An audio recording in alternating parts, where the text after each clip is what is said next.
ప్రస్తుత పరిస్థితుల్లో రైతులందరూ భూసార పరీక్షలు చేయించుకోవడం తప్పనిసరి.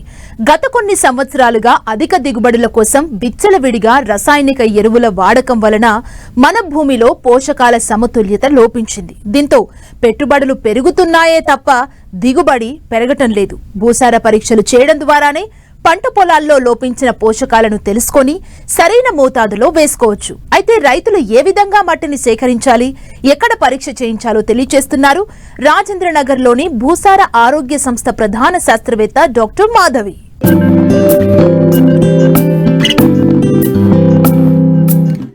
నేలలో ఉన్న పోషక పదార్థాలతో పాటు అదనంగా వేసిన సేంద్రియ మరియు రసాయనిక ఎరువుల్లోని పోషకాలను మొక్కలకు అందజేసి పంట దిగుబడికి దోహదపడతాయి. కాబట్టి నేలల్లో ఉన్న భూసారాన్ని తరచూ తెలుసుకోవడం ఎంతో అవసరం. తద్వారా ఎరువుల వాడకంలో అనవసరపు ఖర్చులు చేయకుండా భూసారాన్ని కాపాడుకుంటూ అధిక దిగుబడులను పొందవచ్చు. దీనికి సంబంధించి రైతులు తమ పొలంలోని మట్టిని 2 సంవత్సరాలకు ఒకసారి పరీక్ష చేయించుకుంటే మంచిది. పోషక పదార్థాల గురించే కాక భూమిలోని చౌడు గుణాలను, సున్నం శాతాన్ని, నేల కాలుష్యాన్ని గుర్తించేందుకు ఈ పరీక్షలు ఎంతగానో ఉపయోగపడతాయి. మట్టి నమూనాను సేకరించడం భూసార పరీక్షలో అన్నింటికన్నా ముఖ్యమైనది.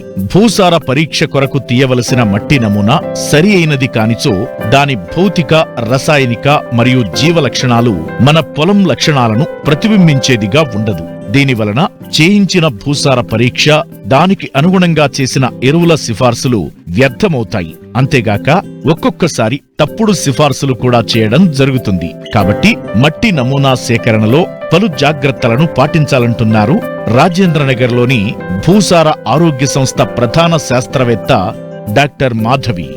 ఇప్పుడు ముఖ్యంగా మనం చూసుకున్నట్లయితే గనక ఈ సమయంలో అంటే ఏప్రిల్, మే మాసంలో చాలా వరకు మన రైతులందరి ఈ నేలలన్నీ ఖాళీగా ఉంటాయి. పంటలన్నీ కూడా చాలా వరకు వాళ్ళు కోసేసుకొని ఉంటారు.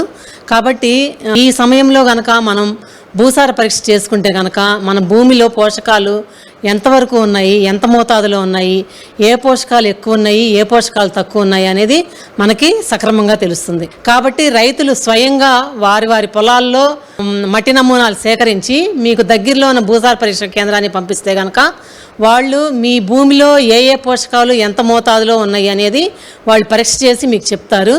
ఆ రకంగా మనం ఎరువుల మీద పెట్టే ఖర్చు తగ్గించుకోవడానికి అవకాశం ఉంటుంది. కాబట్టి మన రైతులు చేయవలసింది ఏంటంటే, ఇప్పుడు మీరు కనుక కోతలు కనుక కోసేసి ఉన్నట్టయితే కనుక మీరు మీకు ఒకవేళ 5 ఎకరాలు ఉందనుకోండి, 5 ఎకరాల్లో ఒక 10-15 చోట్ల నుంచి 15 సెంటీమీటర్ల లోతులో అంటే నాగలసాల లోతులో మీరు మట్టి నమూనా తీసుకొని ఆ 10-15 చోట్ల నుంచి తీసుకున్న మట్టి నమూనాని ఒక మంచి గుడ్డ మీద కానీ లేకపోతే ఒక మంచి ప్లాస్టిక్ పేపర్ మీద కానీ వేసి బాగా కలిపేసేయాలన్నమాట. బాగా కలపాలి. కలిపి దాన్ని 4 సమభాగాలుగా విభజించాలి.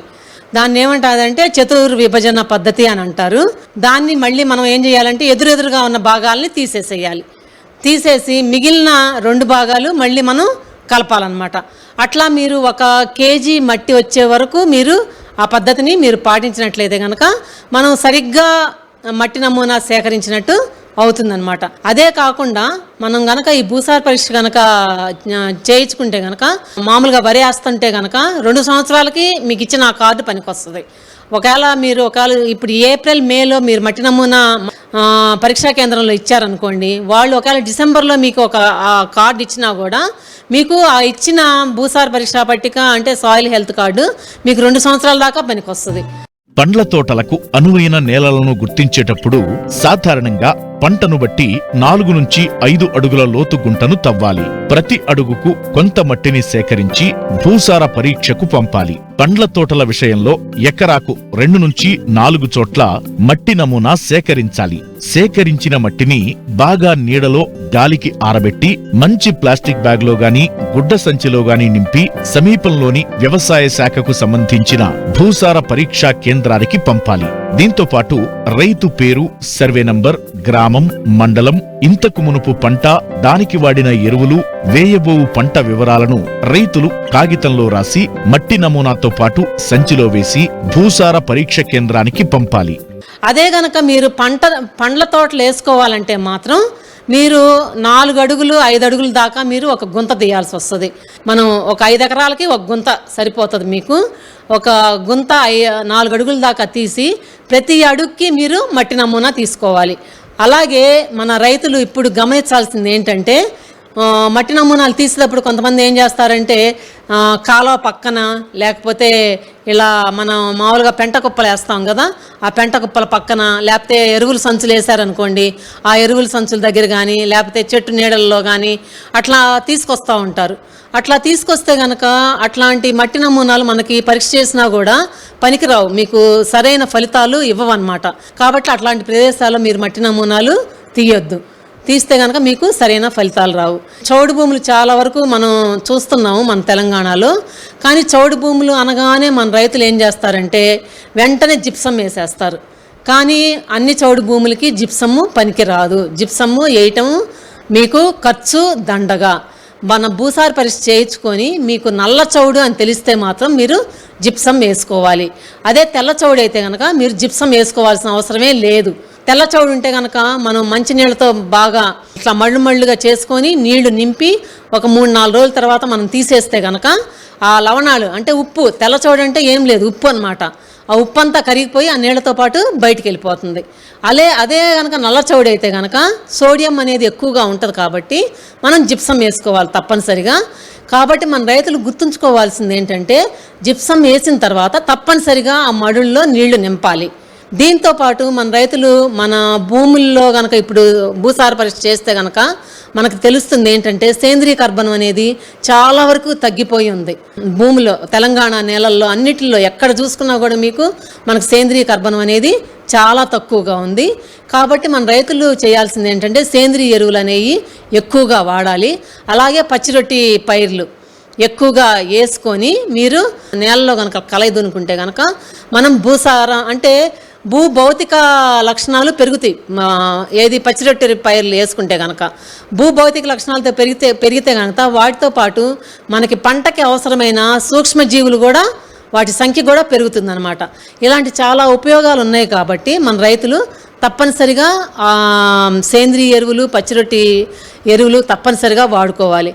అలా కాకుండా మేము ఒక్క రసాయన ఎరువులే వాడుకుంటాము అంటే మాత్రం మనం అనుకున్న దిగుబడి సాధించడానికి అవకాశమే లేదు. ఎందుకనంటే మీరు పక్క వాళ్ళని చూసి వాళ్ళు 5 బస్తాలు వేశారు, నేను 6 బస్తాలు వేస్తాను, అట్లా వేస్తే దిగుబడి వస్తుందని మాత్రం మీరెవరు ఆశించొద్దు. మనం భూసార పరీక్ష చేసుకొని దాని ప్రకారం సిఫార్సు చేసిన ఎరువులు వాడుకుంటే కనుక మనం భూమిలో పోషకాల సమతుల్యత అనేది మనం పాటించడానికి అవకాశం ఉంటుంది.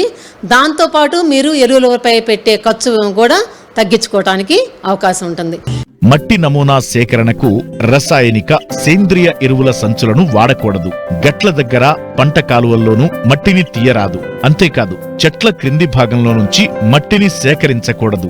ఎరువు కుప్పలు వేసి ఉంచిన చోట ఎప్పుడూ నీరు నిలబడే పల్లపు స్థలంలో మట్టిని సేకరించరాదు. పొలంలో వాలు ఎక్కువగా ఉన్నప్పుడు దానిని ఎత్తు పల్లపు ప్రాంతాలుగా విభజించి వేర్వేరుగా మట్టి నమూనాలను సేకరించాలి. పొలంలో అక్కడక్కడా చౌడు ప్రాంతంగా ఉన్నట్లు అనుమానం కలిగితే అక్కడి నుంచి ప్రత్యేకంగా నమూనాను తీసి వేరుగా చౌడు లక్షణాల పరీక్ష కొరకు పంపాలి. అంతేగాని అటువంటి మట్టిని బాగుగా ఉన్న ఇతర ప్రాంతపు మట్టితో కలుపరాదు.